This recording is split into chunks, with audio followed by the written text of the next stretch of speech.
y est, j'ai enfin monté mon premier mini PC gamer ultra compact. Ça fait 2 mois que je le teste sur des jeux e-sport et AAA. C'est étonnamment bien refroidi et silencieux, mais surtout puissant. Alors qu'il est plus petit et à peine plus long qu'un clavier de 65%, je vais vous partager absolument tout dans cette vidéo. La liste des composants, vous allez voir, il y a des petites pépites taillées pour le format mini TX, et j'ai aussi pu profiter de certains composants en promotion, dont un qui vient de chez AliExpress. Est-ce que j'ai flippé en le prenant sur cette boutique? Totalement. Je vous donnerai bien sûr mes réglages afin d'avoir une machine optimisée et silencieuse si vous faites la même configuration que moi. Et surtout, je vais aussi vous partager mes galères, car c'est aussi ma première expérience avec ce format ultra compact. Qui dit galère dit aussi petite astuce, car c'est en se plantant qu'on apprend également. Je m'appelle Jimmy, alias le Capitaine Gros Chat, et je vous présente mon premier mini PC.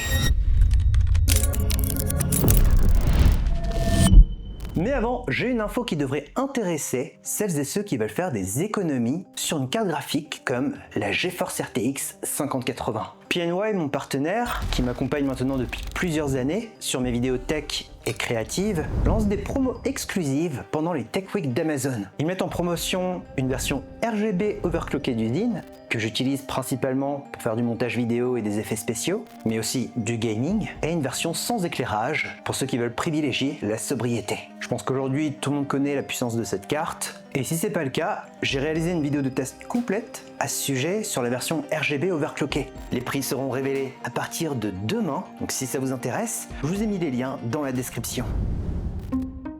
Au début, je voulais partir sur le boîtier NR200 Max de chez Cooler Master pour faire mon premier mini PC, parce qu'il y a l'alimentation SFX qui est déjà intégrée, en plus du water cooling. Malheureusement, ce modèle il était en rupture de stock, et j'ai même essayé de voir directement avec la marque, et pareil, il n'avait pas de sample de test. De ce fait, j'ai dit, allez, challenge. On tente l'ultra compact, qu'on appelle aussi SFF-PC, pour Small Form Factor. C'est des boîtiers mini TX, mais qui sont inférieurs à 20 litres. Et c'est un marché encore plus niche que les mini TX classiques. Car contrairement aux gens qui recherchent un PC de petite taille mais avec quand même de la place, là on va vraiment chercher à faire le plus petit PC avec des compos très puissants, le tout optimisé aux petits oignons. C'est clairement une autre manière de voir le PC. Et aujourd'hui, si vous suivez un peu la scène hardware, les Américains et aussi les Asiatiques sont très friands de ce genre de boîtier. Alors, on s'entend, c'est pas le format le plus populaire, mais c'est quand même plus nombreux que chez nous en Europe. Pour le boîtier, je suis parti sur un Lianli A4 H2O que j'ai trouvé pour environ 150 € sur Amazon avec un Riser 4.0 ou 5.0. C'est au choix. C'est un des plus petits boîtiers qui existent sur le marché et j'ai choisi pour 3 points bien précis. Le premier, c'est son design.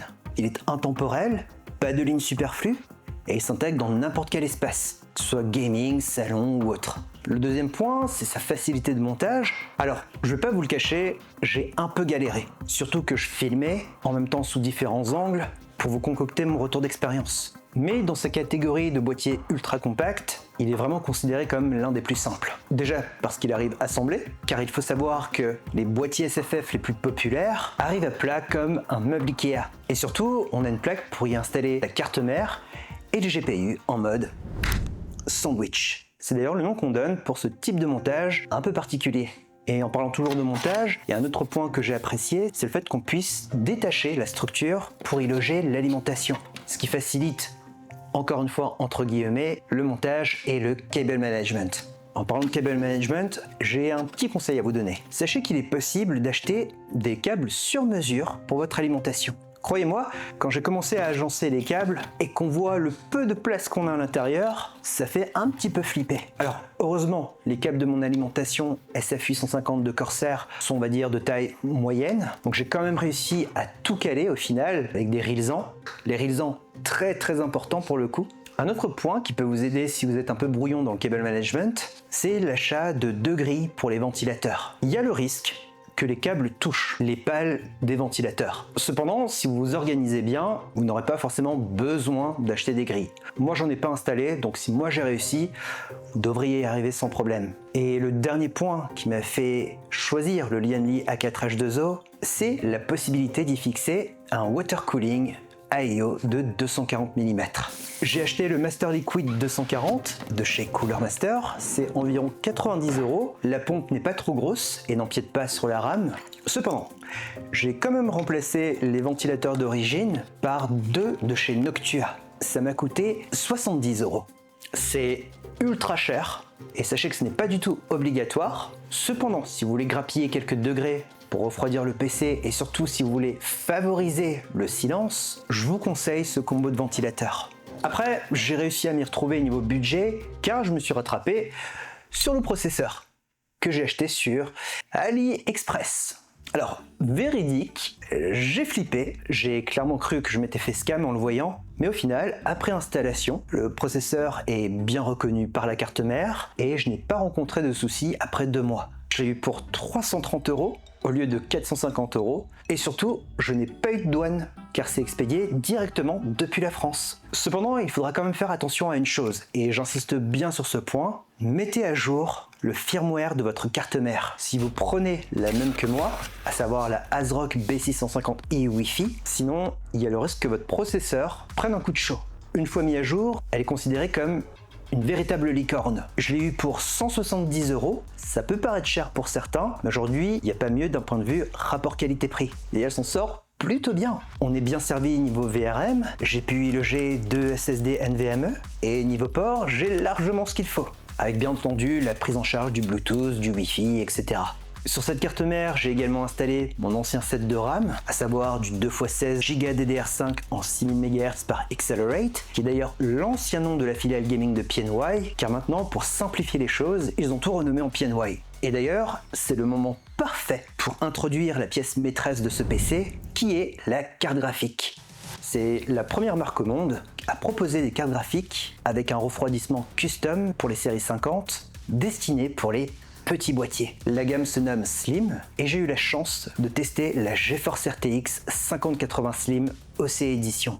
C'est la petite sœur de la 5080 overclockée d'usine de PNY, sauf qu'elle est plus courte, beaucoup plus fine et elle occupe que 2 slots. Et le système de refroidissement, il passe de 3 mini ventilateurs à 2 ventilateurs de 120 mm.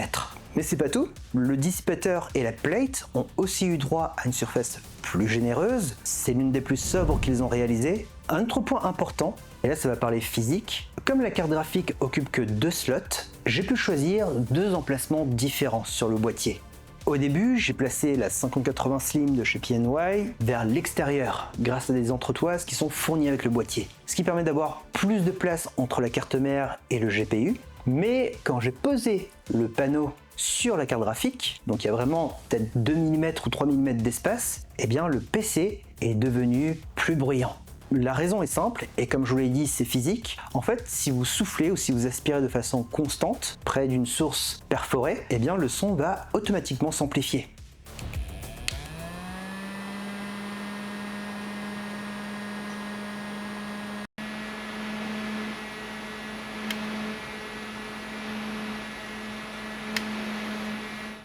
De ce fait, j'ai retiré les entretoises et j'ai profité de sa finesse pour la placer plus vers l'intérieur afin de réduire drastiquement le son. Et vous allez voir, non seulement le PC est devenu encore plus silencieux, mais en plus il est très bien refroidi et surtout puissant.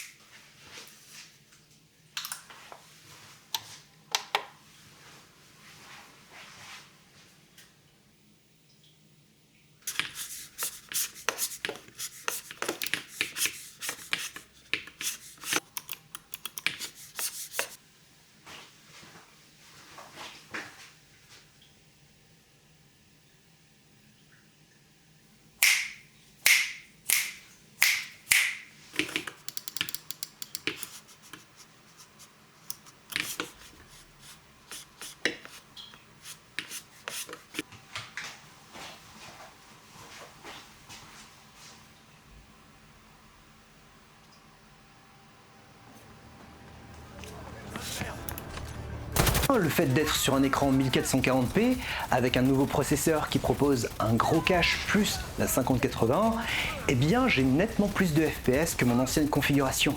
Sur Valorant, je me suis amusé à voir combien de FPS je peux atteindre en mode entraînement, et quand j'ai vu la barre des 1000 FPS exploser en low settings, j'ai trouvé ça fou.